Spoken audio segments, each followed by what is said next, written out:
Je suis né à Port-au-Prince en 1953 d'un père homme politique, journaliste et d'une mère archiviste à la mairie de Port-au-Prince. Mon père fut exilé assez rapidement au début du gouvernement de François Duvalier, alias Papadoc, et je fus instantanément envoyé à Petit-Goâve pour passer mon enfance avec ma grand-mère. Voir ma grand-mère en train de boire sa tasse de café tous les après-midi et d'offrir une autre tasse de café aux gens qui passent dans la rue afin de lier conversation avec eux, quand j'étais tout petit, couché sur la galerie à regarder les fourmis, est une des choses les plus fondamentales de ma vie d'homme et de ma vie d'artiste.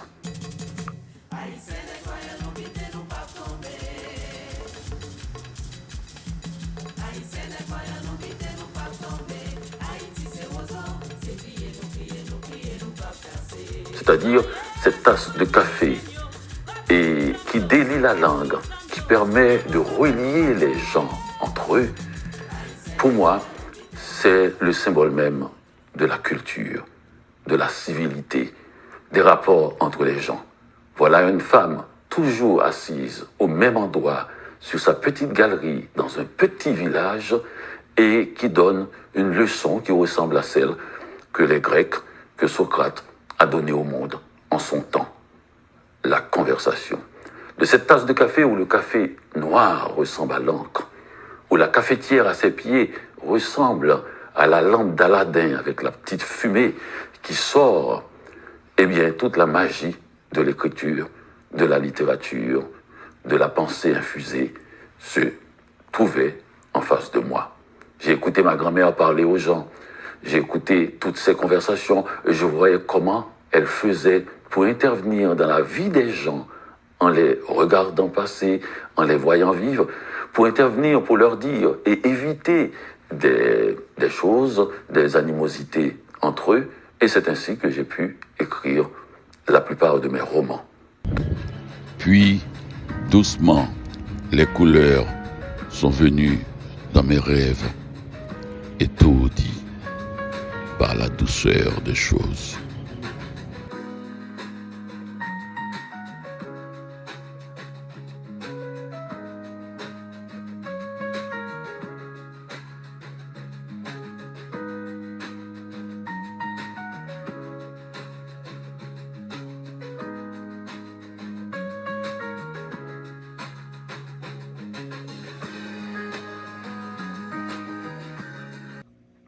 Après cet événement, ce terrible désastre naturel qui a emporté avec lui plus de 300 000 personnes, autant de blessés, presque 400 000 blessés, c'est terrifiant. J'étais désemparé, je ne dirais pas désespéré, mais j'avais l'impression que la fiction ne pouvait plus m'aider à vivre. Le récit, tel que je le connaissais, tel que je le pratiquais, ce récit qui m'avait consolé de l'exil, n'était plus possible pour moi.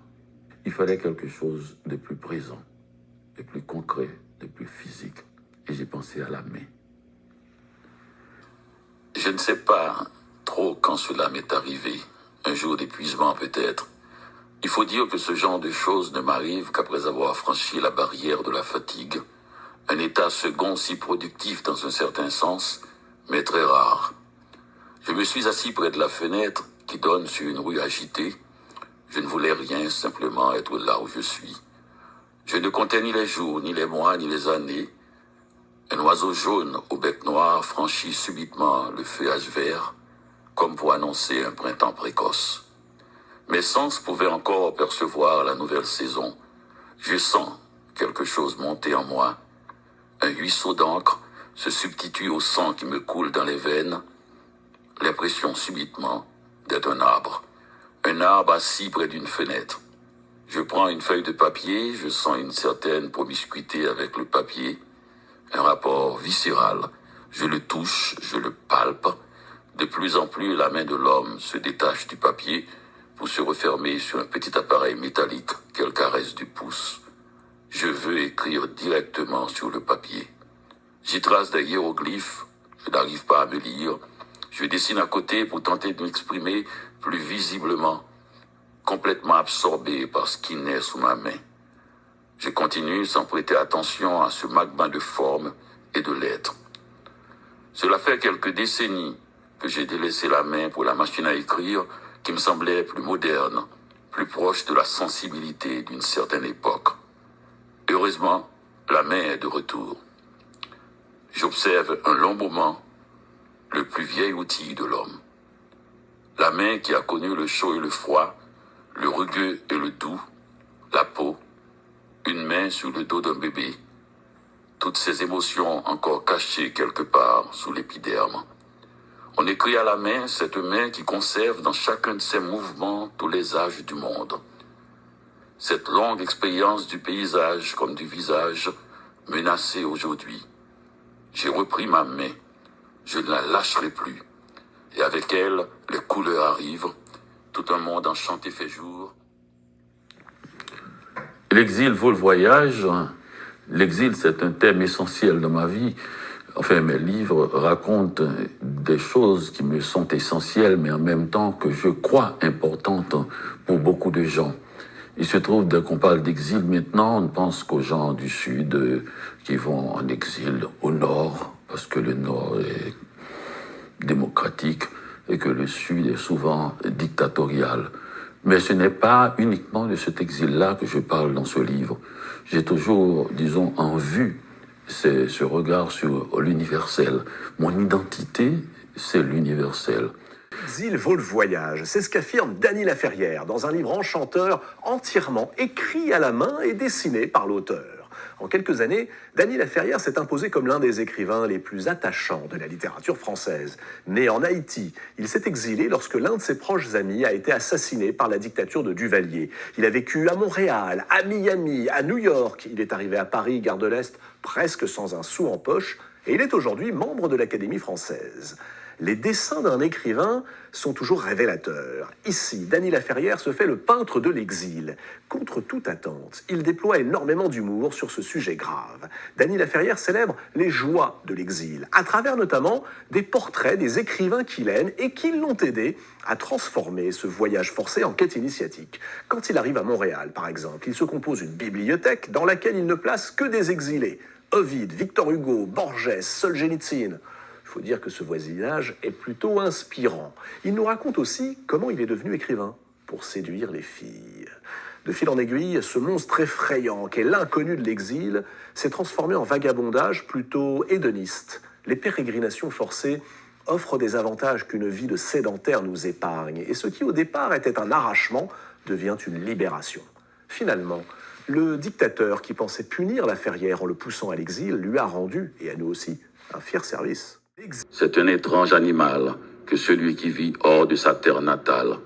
Sa condition d'exilé lui permet d'audir une littérature qui n'est ni tout à fait de là-bas, ni tout à fait d'ici, et c'est là tout son intérêt. J'ai vécu longtemps en sevrage de la nuit quand je suis arrivé à Montréal, où la nuit, j'avais plus eu la même nuit modeste et puissante en splendeur invisible. Et c'était plutôt une nuit de café, une nuit de néon, magnifique aussi. Mais les étoiles avaient disparu. Et donc j'ai voulu faire un éloge de cette nuit, et sans café, sans néon, mais la nuit, tout simplement, dans sa présence nue, puissante.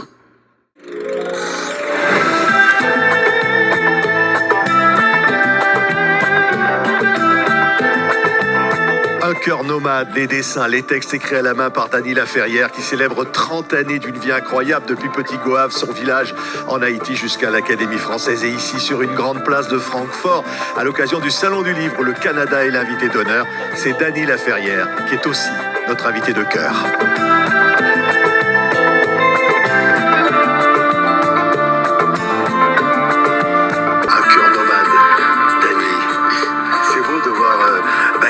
Ces dessins, ces textes écrits à la main comme ça sur cette place de Francfort. C'est un rêve puisque je ne possédais pas les talents de ma main il y a quelques années et brusquement ont surgi ces images et elles font le tour du monde en ce moment. Elles étaient à Tunis, elles seront à Paris, à Port-au-Prince, elles sont à Francfort.